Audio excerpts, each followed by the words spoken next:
Hello class, कैसे हैं आप सभी लोग। आशा करती हूँ कि सभी लोग बहुत अच्छे होंगे और आप सभी को दिवाली की हार्दिक शुभकामनाएं। आई होप सभी की दिवाली बहुत ही अच्छी रही होगी और आज भी दिवाली है तो आज भी सभी की दिवाली अच्छे से ही जानी चाहिए।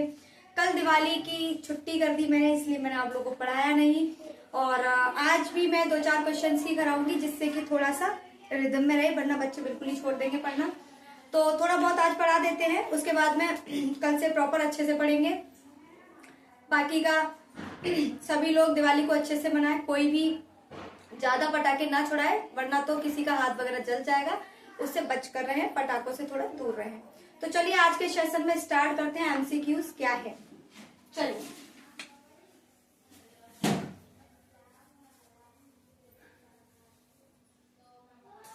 तो देखते हैं बच्चों, पहला क्वेश्चन बनाते हैं। आपका ये है, समांतर श्रेणी दे रखी है, यानी कि मैं एपी दे रखी है 3, 1, -1, -3 डॉट डॉट डॉट डॉट। इसका सार व अंतर बताइए।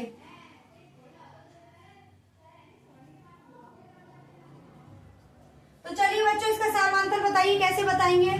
मैंने आप लोगों को सार्वंतर कैसे निकाला जाता है ये बहुत अच्छे से डिटेल में समझाया हुआ है, आप लोगों को आना चाहिए। तो देखिए, सबसे पहले मैं बता देती हूँ कि ये एपी से लिया गया है ये क्वेश्चन, और एपी में आप लोगों को खासकर 2-3 चीजें याद रखनी है। देखिए, प्रथम पद क्या होता है, सर्वांतर क्या होता है, आपका एन का फॉर्मूला क्या होता है और आपका योगफल क्या होता है।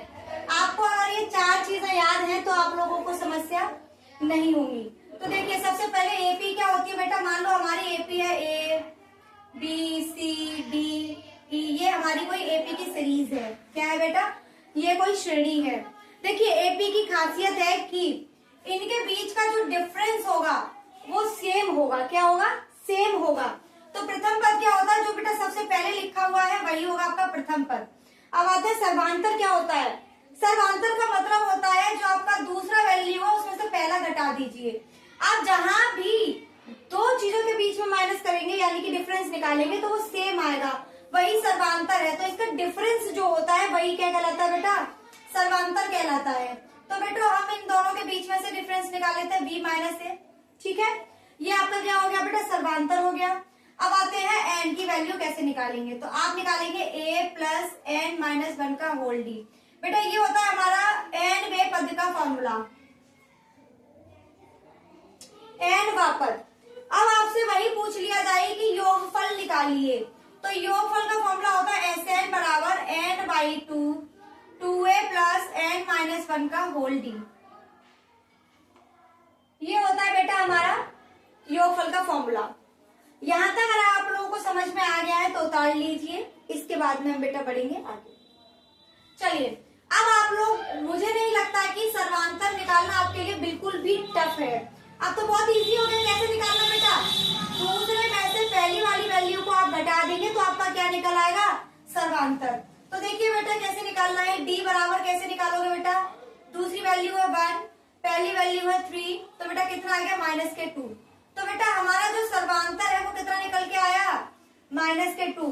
यही क्या होगा बेटा, आपका आंसर होगा। अगर समझ में आ गया है तो उतार लीजिए और नेक्स्ट क्वेश्चन की तरफ हम लोग बढ़ जाते हैं। तो देखिए नेक्स्ट क्वेश्चन क्या है।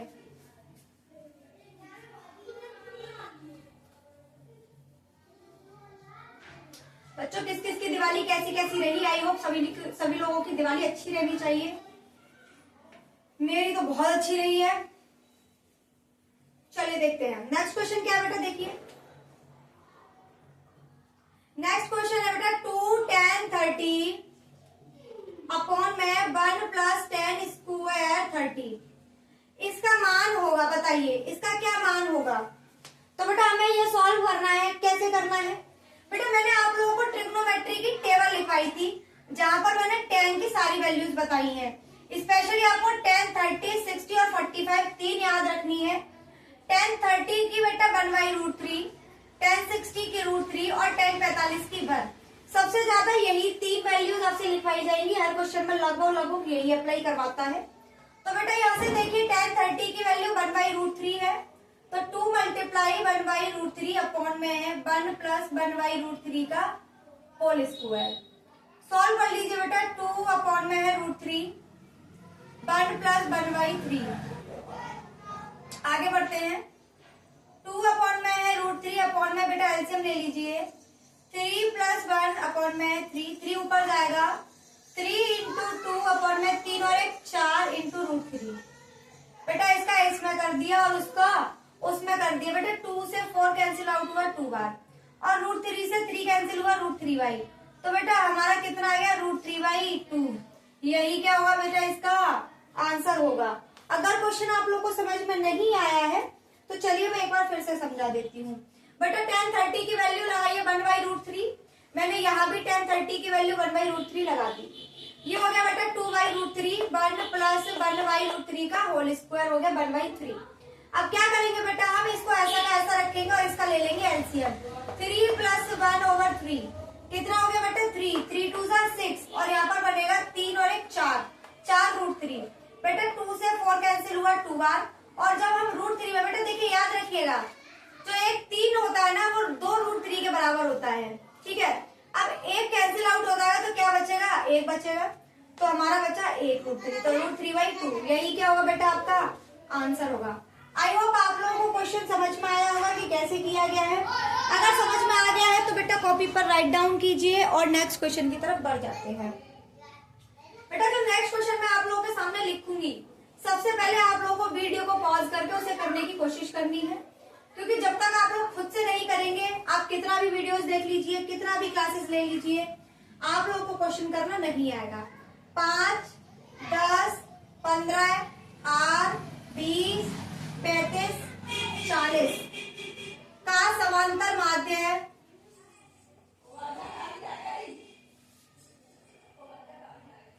इक्कीस हो तो R का मान होगा। चलिए बच्चों ये निकालिए ये कैसे होगा, देखते हैं ये कैसे करना है। चलिए सबसे पहले आप लोग वीडियो को पॉज कीजिए और करने की कोशिश कीजिए, बाकी तो मैं करा ही रही हूँ। देखिए 5 + 10 + 15 + 20 + 30 + 40। बेटा R तो भूल ही गए, R भी लिख लीजिए। अब हम क्या करते हैं बेटा इस टोटल को काउंट करते हैं 1 2 3 4 5 6 7 7।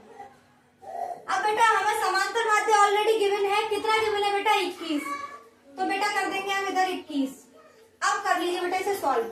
तो सबसे पहले इन सबको जोड़ेंगे तो 30 40 70 20 90 और 10 30। 30 और 20 कितना हो गया बेटा, सॉरी कितना हो गया 70 20 70 और 20 90 100 120। क्या होगा बेटा 21 बराबर 120 प्लस R/7। अब क्या करेंगे बेटा हम इसका कर देंगे इसमें मल्टीप्लाई। तो 7 बन जाए 7 120 प्लस R। हमें R की वैल्यू निकालनी है तो 120 को इधर ले आएंगे और 147 में से क्या कर देंगे माइनस कर देंगे। तो 147 माइनस क्या है 120। तो बेटा क्या होगा इसका आंसर बेटा 147 में से 120 को माइनस कर लीजिए। तो बेटा आपका कितना बचा 27, यानी कि R की जगह पर हम 27 रखेंगे। R की वैल्यू कितनी निकल कर आई 27। बेटा इस क्वेश्चन में कुछ भी नहीं था। अगर क्वेश्चन समझ में आ गया है तो बेटा राइट डाउन कीजिए और बढ़ जाएंगे हम लोग नेक्स्ट क्वेश्चन की तरफ। और नेक्स्ट क्वेश्चन देखते हैं क्या कहना चाहता है। चलिए आइए नेक्स्ट क्वेश्चन की तरफ बढ़ते हैं। हटा दो बेटा इसे, हटा देते हैं।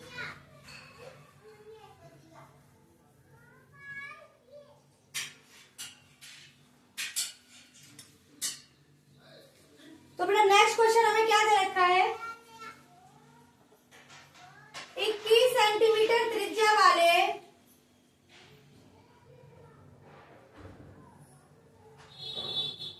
वृत्त के किसी चाप द्वारा केंद्र पर बना कोण 60 डिग्री है। चाप की लंबाई होगी। चलिए देखते हैं बेटा ये क्वेश्चन कैसे सॉल्व होगा, देखते हैं। चलिए देखिए सबसे पहले क्या है उसने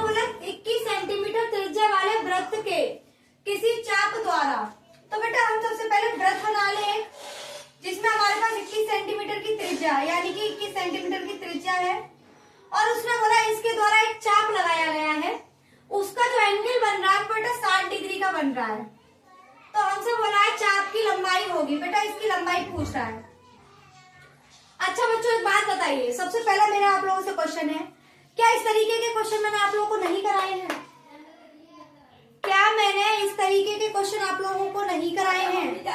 बेटा इस तरीके के मैंने आपको बहुत सारे क्वेश्चंस कराए हैं और मैं इस क्वेश्चन को छोड़ रही हूँ, आप लोग खुद से करेंगे। अगर आप पर जब नहीं बनेगा तो कल मैं ये कराऊंगी, क्योंकि इस तरीके के मैंने इतने क्वेश्चंस कराए हैं, कुछ नहीं है, फॉर्मूला आपको मैंने बता रखा है, हर बार लिखवाती हूँ, इसे आप लोग खुद से बनाएंगे। नेक्स्ट क्वेश्चन में करूंगी। चलिए एक क्वेश्चन आप लोगों के लिए, नहीं आएगा तो मैं आप लोगों को कराऊंगी, पहले आप लोग ट्राई करके देखिए। क्वेश्चन है द्विघात समीकरण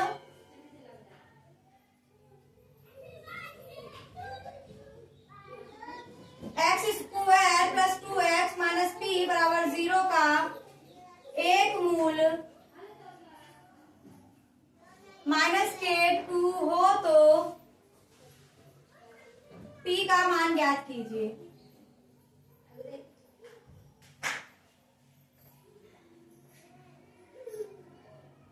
चलिए बच्चों p का मान देखते हैं क्या होगा।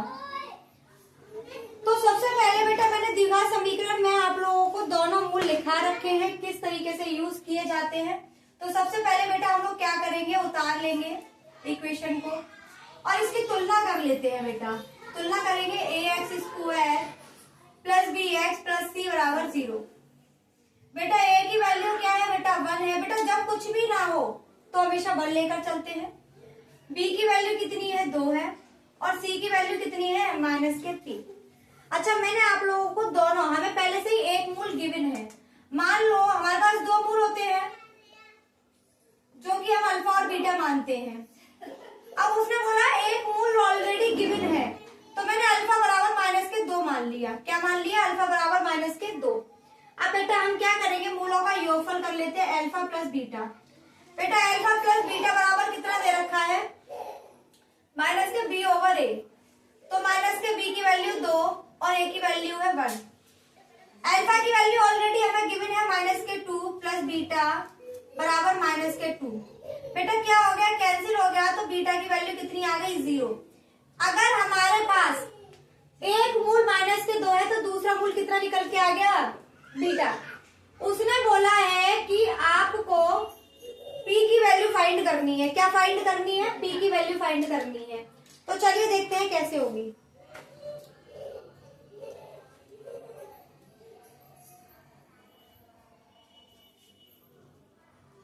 एक सेकेंड बेटा, मैं जरा अल्फा इंटू बीटा से करके देखूं। अल्फा इंटू बीटा होता है c बट्टे a। अल्फा की वैल्यू बेटा माइनस के 2 है, बीटा बराबर c की वैल्यू माइनस के 3 अपॉन में है a की वैल्यू कितनी है बेटा 1। बीटा की वैल्यू कितनी निकाली बेटा हमने 0, तो 0 पुट कर दीजिए माइनस के p, यानी कि p की वैल्यू भी कितनी आ गई 0। p भी 0 के बराबर, बीटा भी 0 के बराबर, p का मान ही तो निकालना था, तो p की वैल्यू कितनी आ गई 0। अगर ये क्वेश्चन समझ में आ गया है तो इसे उतारें और फिर नेक्स्ट क्वेश्चन की तरफ बढ़ जाते हैं कि नेक्स्ट क्वेश्चन क्या कह रहा है हमसे। हटा दो बच्चों इस क्वेश्चन को।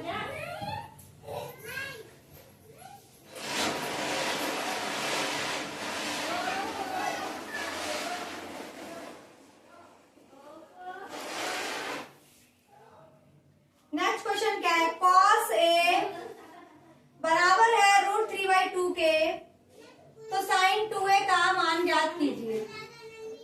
बेटा sin 2a हमसे फाइंड आउट करने के लिए कह रहा है, तो चलिए sin 2a फाइंड कर देते हैं कैसे होगा।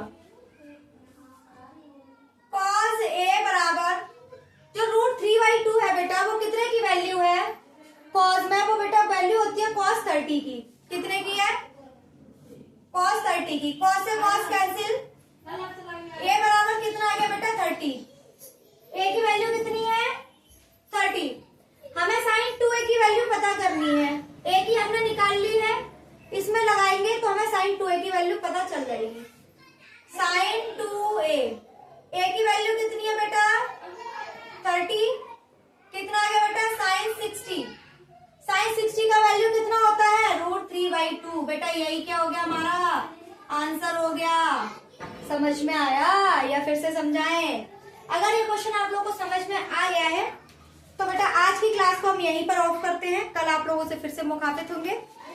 आज की क्लास को यहीं अंत करते हैं। कल आप लोगों से दोबारा से मुलाकात करेंगे। आज मैंने बहुत ज्यादा लंबा सेशन नहीं लिया है, बहुत ज्यादा बड़ी क्लासेस नहीं ली है, और छोटी सी क्लास के साथ मैं आज समाप्त करती हूँ, क्योंकि आज घरों में सबके यहाँ पे त्योहार है, मेरे यहाँ भी त्योहार है।